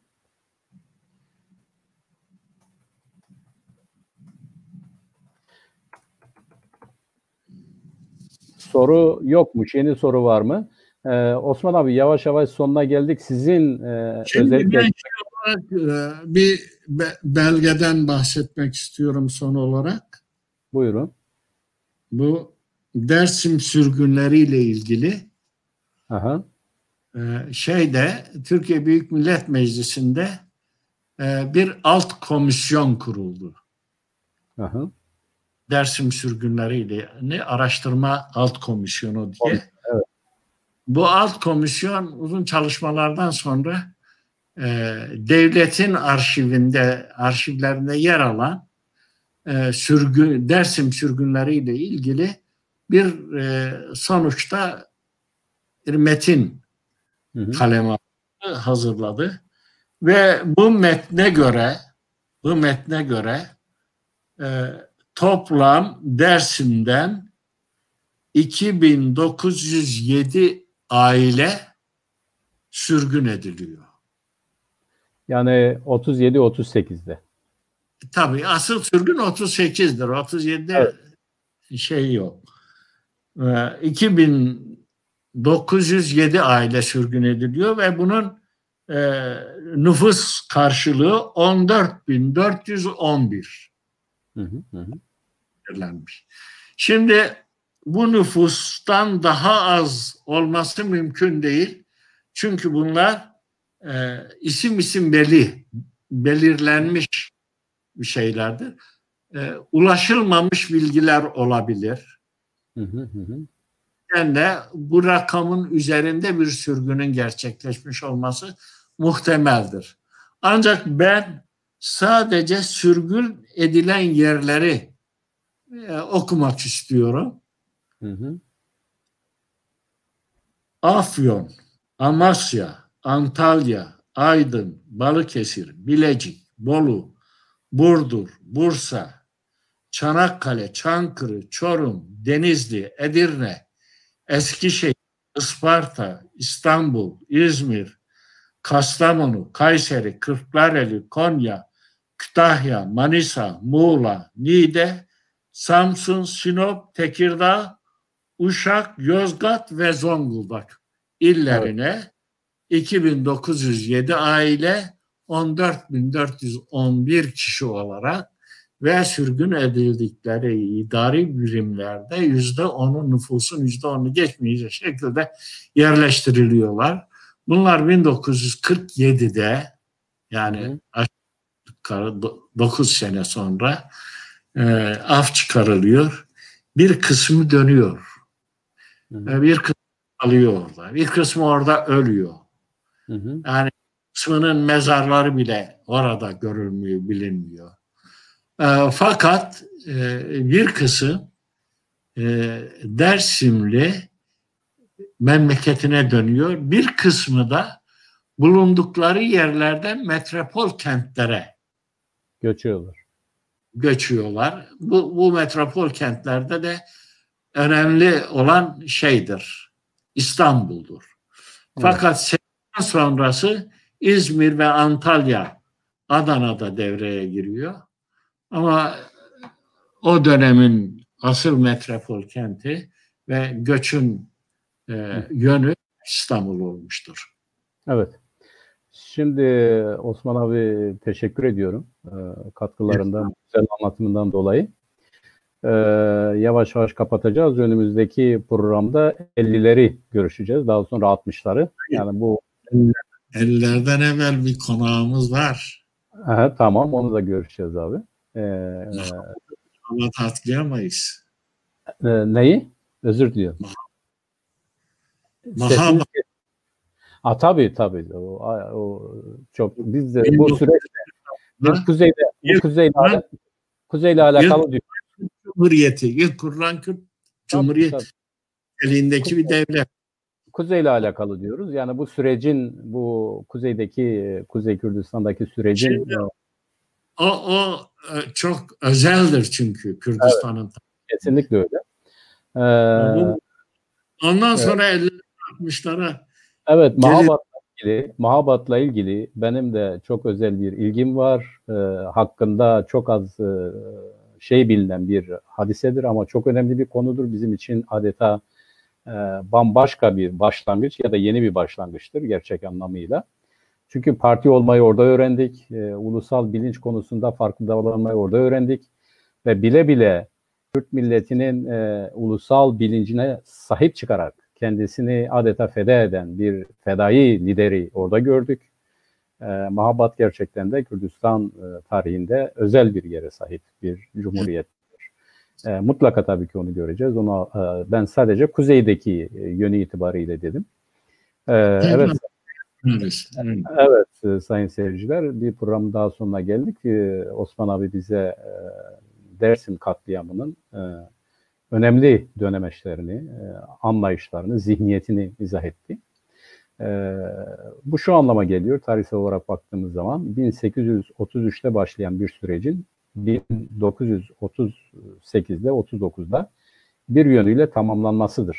Ama birbirine devrederek gelen bir süreçtir. Devletin mantığı içerisinde bir zamanlar Dersim Osmanlı tebaası içerisinde inancı değiştirilerek ehlileştirilmek istediği, bir dönem Türkleştirilerek ehlileştirilmek istendi, bir dönem Müslümanlaştırılarak ehlileştirilmek istedi. Ama bütün bunların sonucunda Cumhuriyet İdaresi bir kararnamede de söylediği gibi bugüne kadar uygulanan her şey bir sonuç vermemiştir. Çünkü bastırılmıştır hareketler, çekildikten sonra devlet yeniden oraya gelmiş, yerleşmişlerdir ve yeniden eski düzen devam etmiştir.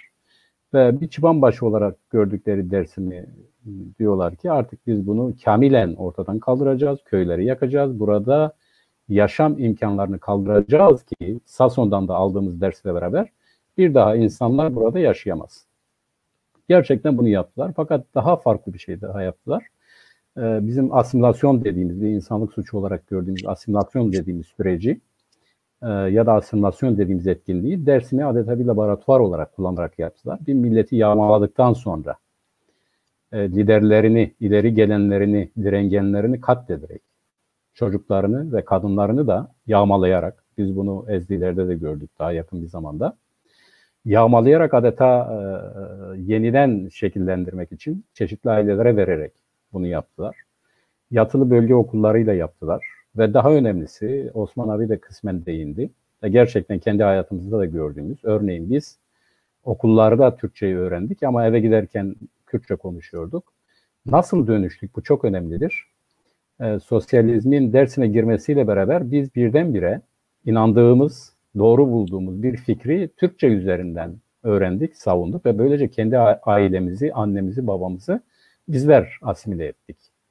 Bu o fikrin yapmak istediği bir şey değildi. Ancak o fikir Türkçe olduğu için, bize Türkçe geldiği için ve biz onu dayak yediğimiz halde öğrenmek istemediğimiz Türkçeyi ama belli bir siyasal düşünceyi inandığımız için, savunduğumuz için bütün bir toplumu bir güzel şekilde gerçekten asimile konusunda katkıda bulunduk. Bizler de aynı zamanda bu sürecin ürünleriyiz. Fakat her sürecin kendisine göre farklı sonuçları oluyor.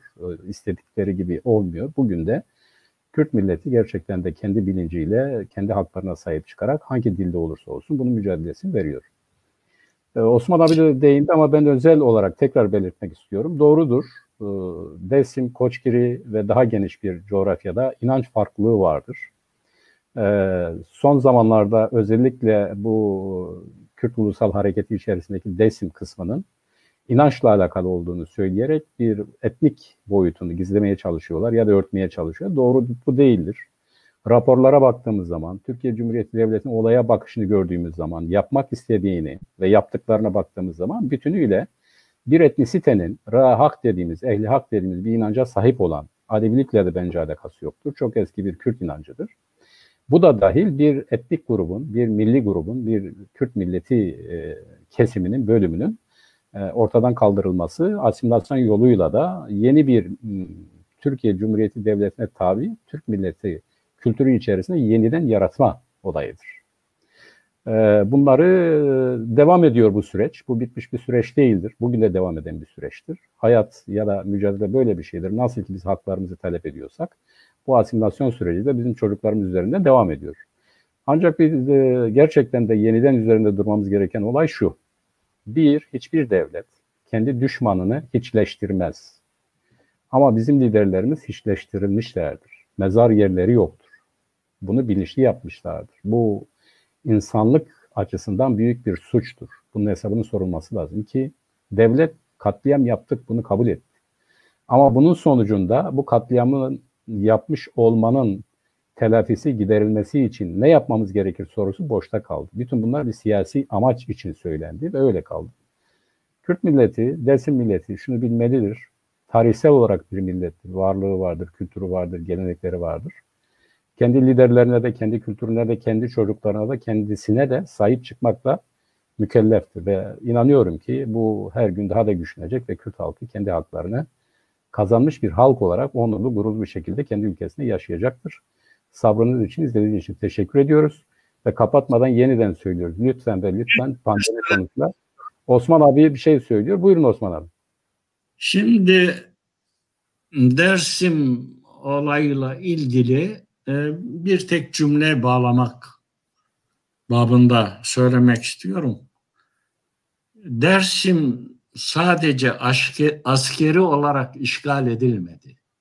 Evet. Devlet Dersim'i Hacı Bektaş Aleviliğiyle, savcılığıyla beynimizi de işgal etti. Evet, çok doğru. Yani devletin beynimizdeki işgal durumu fiziki işgalden daha ağır sonuçlar yarattı. Evet, çok doğru. Önemli olan bu beynimizdeki işgal durumuna son verebilmektir. Evet, evet. Şimdi bugün Osman abi sana da soruyorlar. Yılmaz Güney'in ölüm yıl dönümü. Saygıyla anıyoruz. Evet. Ben Yılmaz Güney hem şahsen tanıdığım bir insandı. Sohbetlerimizin olduğu bir insandı. Hem de ben ünlü Kürtler, bilim ve sanat dünyasının ünlü Kürtler kitabında Yılmaz Güney'e yer vermiştim. Yani özel olarak işlemiştim. Yılmaz Güney önemli bir değerdi. Erken aramızdan ayrıldı. Tam da çok gerekli olduğu bir zamanda. Çok yararlı olacağı bir zamanda. Ürün vermeye başladığı bir maalesef aramızdan ayrıldı. Onu rahmetle anıyorum. Evet. Toprağı bol olsun, ışıklar içinde yatsın. Evet, teşekkür ediyoruz. Pandemi konusuna yeniden uyarıyoruz. Yeniden görüşmek üzere. Herkese iyi geceler diliyoruz. Hoşça kalın. Yeniden görüşmek üzere.